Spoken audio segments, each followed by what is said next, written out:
Alright, y'all, so I'm back with another Bible reading. I am on page 382 to 383, 2 Chronicles 26 to 28. So I'm just going to get started reading right now, and hopefully I can get through both of these pages, and then tomorrow I'll try to come back outside and, read again, but it is getting warmer up here. It's going to be like 95 tomorrow to like 100 maybe, so I'm just going to keep watching that, and we'll see what happens. But for today, I want to get these 2 pages done, so I'm just going to start right now. And the prophet replied, "The Lord is able to give you much more than this." So Amaziah sent them home again to Ephraim, which made them very angry and insulted. Then Amaziah took courage and led his army to the valley of Salt, and there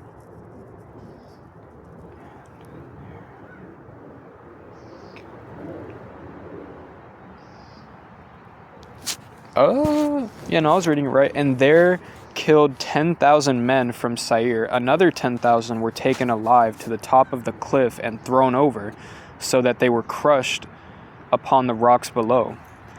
Meanwhile, the army of Israel that had been sent home raided several of the cities of Judah in Vicinity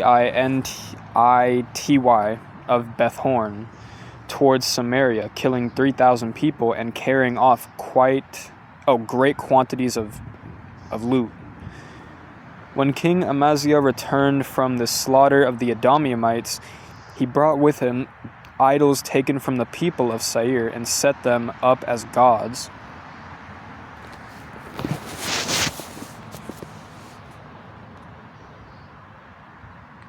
And bowed before them and burned incense to them. This made the Lord very angry, and he sent a prophet to demand, "Why have you worshipped gods who cannot even save their own people from you? Since when have I asked your advice?" The king retorted. "Be quiet now before I have you killed." The prophet left with this parting warning, "I know that God has determined to destroy you because you have worshipped these idols and have not accepted my counsel."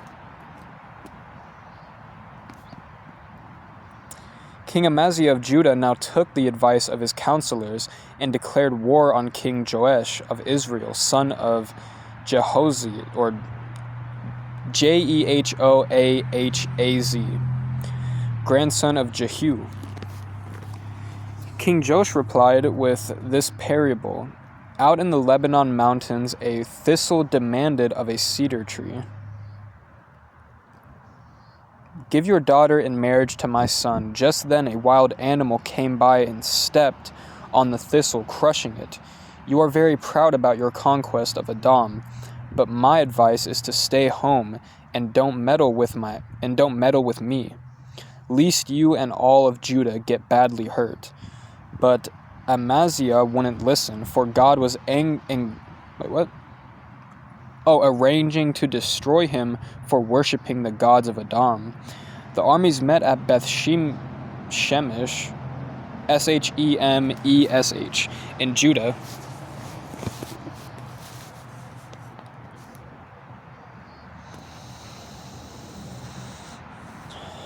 And Judah was defeated and its armies fled home.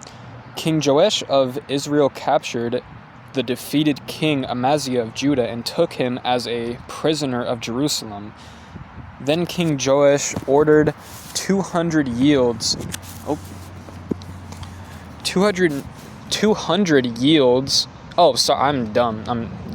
yards, demanded 200 yards of the walls of Jerusalem dismantled,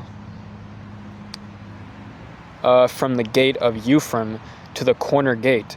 He carried off all treasures and golden bowls from the temple, as well as the treasures from the palace, and he took hostages, including Obed-Edom, and returned to Samaria. However, King Amaziah of Judah lived on for 15 years after the death of King Joash of Israel. The complete biography of King Amaziah is written in the annals of the kings of Judah and Israel. This account includes a report of Amaziah's turning away from God and how his people conspired against him in Jerusalem, and how he fled to Lachish. But they went after him and killed him there, and they brought him back on horses to Jerusalem and buried him in the royal cemetery. The people of Judah now crowned 16-year-old Uzziah as their new king. After his father's death, he rebuilt the city of Aloth and restored it to Judah. In all, he reigned 52 years in Jerusalem. His mother's name was Jekloth from Jerusalem. He followed in the footsteps of his father Amaziah and was in general a good king as far as the Lord's opinion of him was concerned. While Zechariah was alive, Uzziah was always eager to please God. Zechariah was a man who had special revelations from God. And as long as the king followed the paths of God, he prospered. Sorry, there's a plane going by.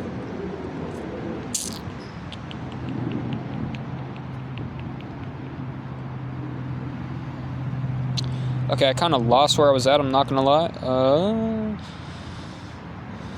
Prospered, for God blessed him. He declared war on the Philistines and captured the city of Gath and broke down its walls, also those of Jaban and Ashhud. Then he built new cities in Ashhud, in the whatever that is area, and in other parts of the Philistine country.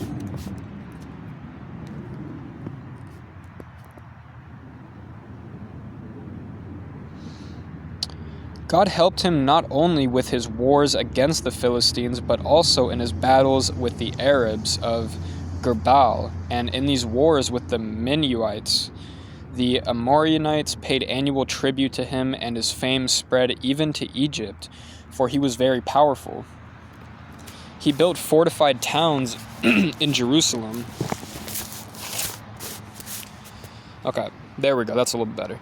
He built fortified towers in Jerusalem at the center gate and the valley gate, and at the turning of the wall. He also constructed forts in the Negeb and made many waters.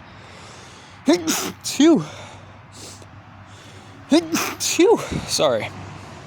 Turning the wall. He also constructed forts in Negeb and made many water reserves, for he had great herds of cattle out in the valleys on the plains.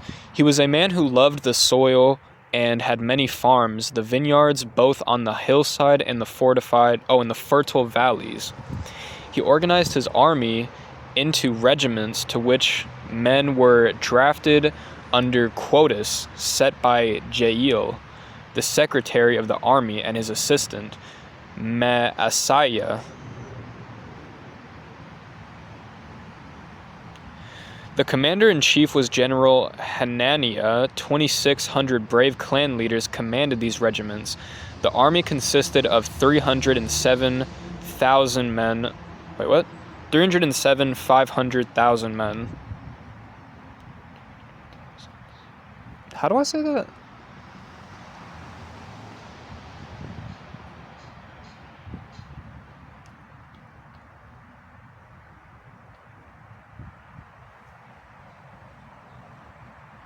$300,500 men, I think. I'm not too sure. All elite troops. Uzziah issued to them shields, spears, helmets, coats of mail, bows, and sling stones. And he produced engines of war manufactured in Jerusalem, invented by brilliant men to shoot arrows and huge stones from the towers and battlements. So he became very famous, for the Lord helped him wonderfully until he was very powerful. But at that point he became proud and corrupt. He sinned against the Lord his God by entering the forbidden sanctuary of the temple and personally burning incense upon the altar. Azariah the high priest went in after him with 80 other priests, all brave men, and demanded that he get out. "It is not for you, Uzziah, to burn incense," they declared. "This is the work of priests alone, the sons of Aaron, who are considered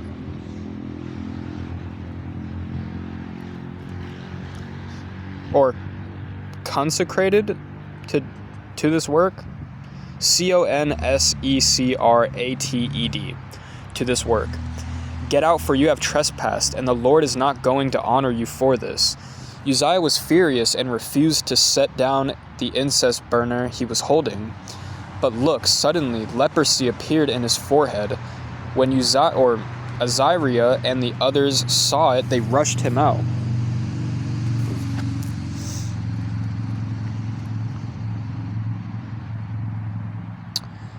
In fact, he himself was as anxious to get out as they were to get him out, because the Lord had struck him. So King Uzziah was a leper until the day of his death, and lived in isolation, cut off from his people and from the temple. His son Jareth became vice-regent in charge of the king's affairs, and of judging the people of the land. The other details of Uzziah's reign from first to last are recorded by the prophet Isaiah, son of Amoz. When Uzziah died, he was burned in the royal cemetery, even though he was a leper, and his son Jotham became the new king.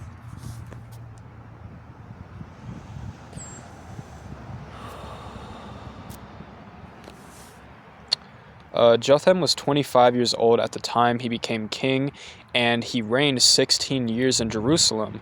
His mother was Jushra, daughter of Zadok. He followed the generally good example of his father Uzziah, who had, however, sinned by invading the temple, but even so his people became very corrupt. He built the upper gate of the temple and also did extensive rebuilding of the walls of the hill, on the hill where the temple was situated. And he built cities in the hill countries of Judah and erected fortresses and towers on the wooded hills. His war against the Amorites was successful, so that for the next 3 years he received from them an annual tribute of 200,000 in silver, 100,000 sacks of wheat, 10,000 sacks of barley. And 10,000 sacks of barley. King Jotham, I'm going to say King Jotham, Gotham, became powerful because he was careful to follow the path of the Lord his God. The remainder of his history, including his wars and other activities, is written in the annuals of the kings of Israel and Judah. In summary, then he was 25 years old. He began to reign, and he reigned 16 years in Jerusalem. When he died, he was buried in Jerusalem, and his son Ahaz became the new king. Ahaz was 20 years old when he became king and reigned 16 years in Jerusalem. But he was an evil king, unlike his ancestor, King David, for he followed the example of the kings over in Israel and worshipped the idols of Baal.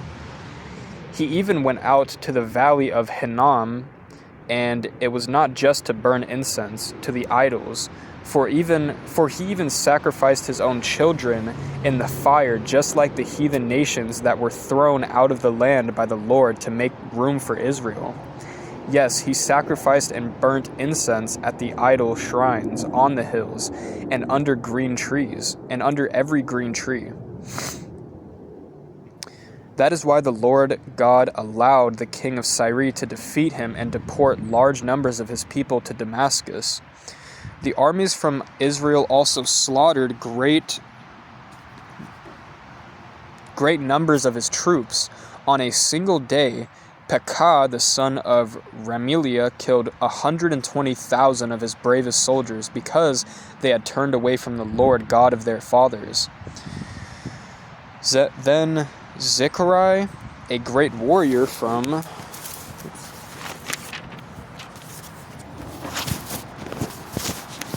Ephraim, killed the king's son, Maaseiah, and the king's administrator, Azikram, and the king's second in command, Elikian, I think, Elkanah. Okay, so that's 2 pages done for today. I do want to start getting into reading like 4 pages, but I'm kind of waiting until it's a little bit cooler outside. but I know that for me, reading 4 pages will definitely be a little bit of a struggle, at least for me, but I know that'll help me get better at reading anyways, and I probably need that. So I'm on 2 Chronicles 29, page 384 to 385.